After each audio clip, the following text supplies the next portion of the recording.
Em nome do Pai, e do Filho, e do Espírito Santo. Amém. Vinde, Espírito Santo, enchei os corações dos vossos fiéis, e acendei neles o fogo do vosso amor.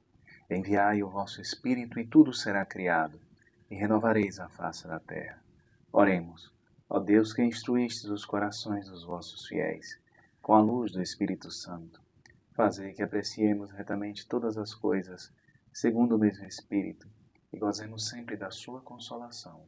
Por Cristo nosso Senhor. Amém. Maria, sede da sabedoria, rogai por nós. São José, rogai por nós. Em nome do Pai, do Filho e do Espírito Santo. Amém. Meu querido irmão, minha querida irmã, seja bem-vindo ao nosso canal. Nós estamos meditando sobre o livro dos Provérbios. Estamos no prólogo deste livro, que compreende os 9 primeiros capítulos. Hoje nós iremos iniciar uma das partes, a segunda parte do prólogo. Nós finalizamos a primeira parte, que correspondia aos conselhos de um pai, de um sábio, para o seu filho, para o seu aluno, no caso de um sábio, convidando-o a fugir das más companhias. Essa parte compreendeu dos versículos do 8 ao 19 do capítulo 1. Agora nós vamos adentrar no versículo 20, o versículo específico de hoje, que até o versículo 33 vai consistir na primeira aparição pública da sabedoria personificada. A sabedoria é um dos principais, aliás, é a principal personagem do livro dos Provérbios. Meditemos sobre este versículo, que diz assim: a sabedoria clama fora, nas praças ela coloca a sua voz. Provérbios capítulo 1, versículo 20. Como eu dizia, com este versículo se abre a primeira aparição pública da sabedoria personificada. Nós vamos ter, dentro do livro dos Provérbios, alguns discursos, algumas falas da sabedoria personificada, ou seja, a sabedoria apresentada como se fosse uma pessoa. Hoje, nós sabemos, e como cristãos nós entendemos que esta personificação da sabedoria, de fato, corresponde a uma realidade. A sabedoria é uma pessoa. Nós sabemos que a sabedoria se identifica com a pessoa de nosso Senhor Jesus Cristo. Mas lembremos-nos de que aqui se trata de um livro do Antigo Testamento, o livro dos Provérbios. E nessa primeira aparição pública, a sabedoria, ela é apresentada como aquela que clama fora. Ou seja, fora do âmbito privado, do âmbito pessoal, fora de casa. Nas praças ela coloca a sua voz.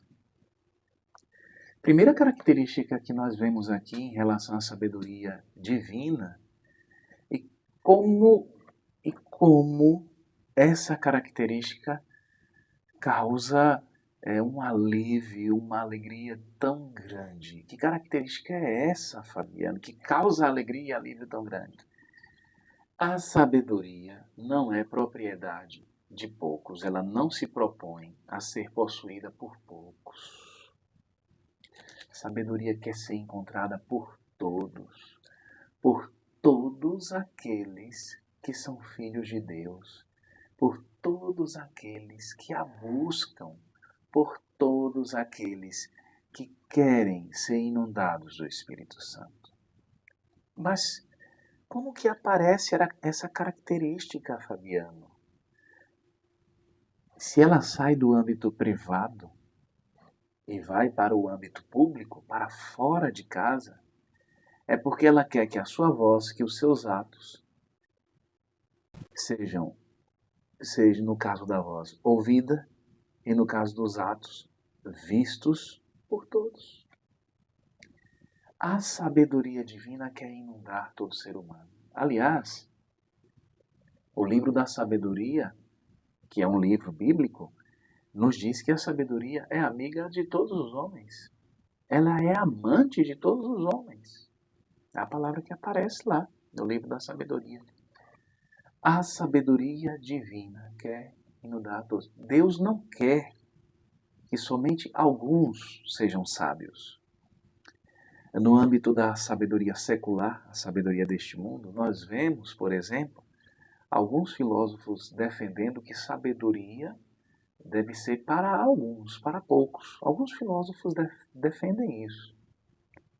E defenderam ao longo da história da filosofia que a sabedoria deve ser para alguns, para poucos, que o sábio é o filósofo, o amigo da sabedoria, e que nem todos receberam esta aptidão a contemplar a verdade e, tendo contemplado a verdade, tendo contemplado as coisas na sua essência, conseguem administrar as coisas, os bens públicos e inclusive também transmitir o conhecimento aos outros.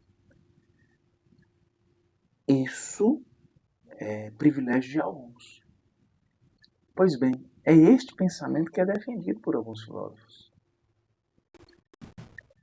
Mas a sabedoria divina, em contraste, ela quer que todos a alcancem, porque ela vem para todos. Ela não impõe nenhum limite. Ela não segrega ninguém.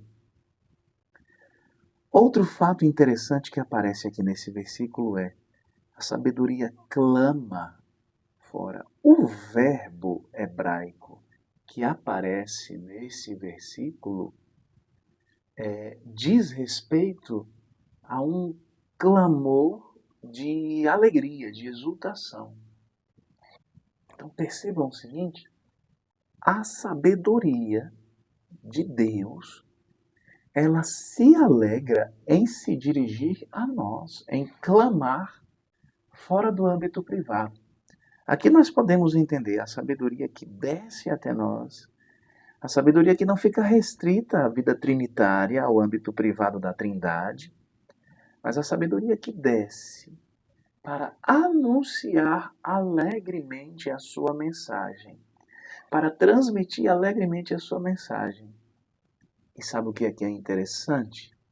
É que nós percebemos que o Espírito Santo, ao transmitir a sabedoria divina, o Espírito Santo, ao trazer para nós Cristo Jesus, que é a sabedoria divina, ele não quer transmitir somente a mensagem da sabedoria, ele quer transmitir a sabedoria. É isso que Deus quer. Deus se alegra em partilhar da sua alegria conosco, ou da sua sabedoria conosco, e da sua alegria também. Certa vez eu li em um livro, especificamente um livro de homilias do cardeal Raniero Cantalamessa. Na sua homilia sobre as parábolas da misericórdia, ou seja, a parábola da ovelha perdida, da moeda perdida e do filho pródigo, as três que estão juntas no Evangelho de Lucas, no capítulo 15, em sua homilia sobre as parábolas da misericórdia, Raniero Cantalamessa enfatizava que Deus não só é misericordioso, mas além de sê-lo, Deus sente prazer em ser misericordioso. Deus se alegra em ser misericordioso e exercer sua misericórdia. De fato, esta é a mensagem que salta aos olhos quando nós lemos as parábolas da misericórdia, porque o verbo alegrar-se aparece várias vezes.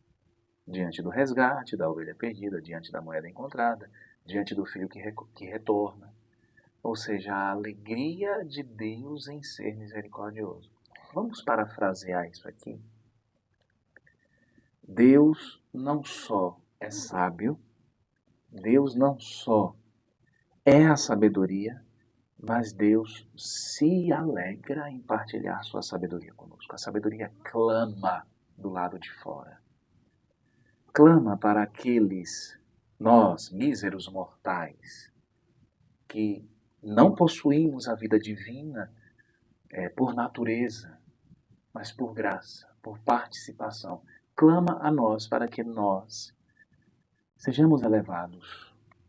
Nós, ouvindo esta mensagem, guardando no coração e vivendo a sabedoria, permitindo que a palavra se encarne em nós, que nós sejamos elevados à glória da vida divina, da vida trinitária.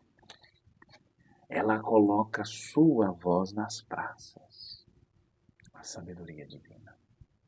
Sabedoria divina não é para poucos, ela pretende ser para todos. A sabedoria divina se alegra em se comunicar conosco, em falar conosco. Meu irmão, minha irmã, o que estamos esperando? Corramos ao encontro da sabedoria.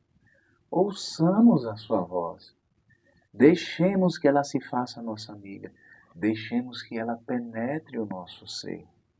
E que ela nos transforme em sábios, não aos olhos deste mundo, mas aos olhos de Deus. Peçamos hoje a Deus sabedoria, que quer dá-la sem reservas para nós.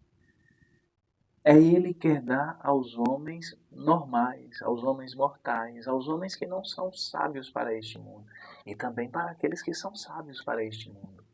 Porque no final das contas, Deus quer que todos sejam repletos da sua sabedoria. Mas por que isso, Fabiano? Porque Deus quer partilhar da sua sabedoria com todos. Porque, como diz São Paulo, na primeira carta a Timóteo, a vontade de Deus. Na primeira carta de São Paulo a Timóteo, no capítulo 2, versículos de 3 a 4.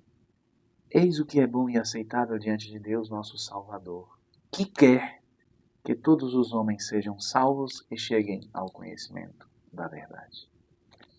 O conhecimento da verdade, o mergulhar na sabedoria, faz parte da vontade divina, porque esse ato está profundamente relacionado com a salvação dos homens. E a salvação dos homens tem, em última análise, ou melhor dizendo, como finalidade última, a comunhão de todos com Deus.